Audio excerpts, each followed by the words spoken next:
Berikmat kalau aktivate kod blue, partner, staff cardiac arrest. MBCC ada cardiac arrest. Lokasi di mana? Sakit lelaki atau perempuan, dewasa atau kanak-kanak. Okey, teruskan CPR. Saya akan aktifkan kod blue.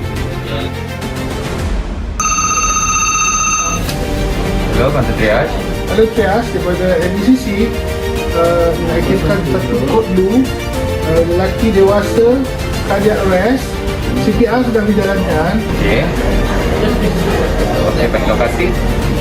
Lokasi pintu belakang klinik Echo menghala ke Purple Zone. Mohon respon segera. Terima kasih. Okey, baik. Kita terima.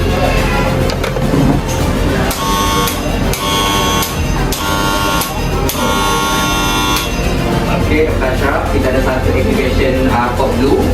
Anggaran umur 30 tahun lelaki tidak sedar dengan umur CPR.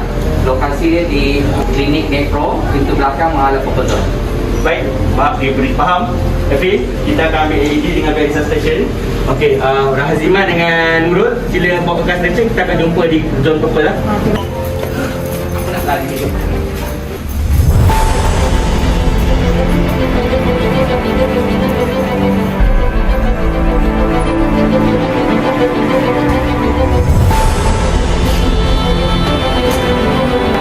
Okey, suddenly, continue CPR, FB, start counting, 30 compression followed by 2 ventilation and start manipulating. Okey, sambil Nurul, prepare ada accept dengan adrenaline, saya akan sila lagi.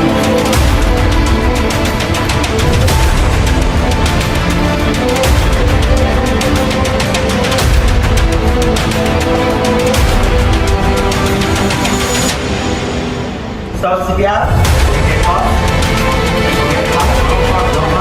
Okay, EPA, continue CPR. Okay, given adrenaline, Sabnan roll. Naziman, prepare stretcher for transporting patient to L1.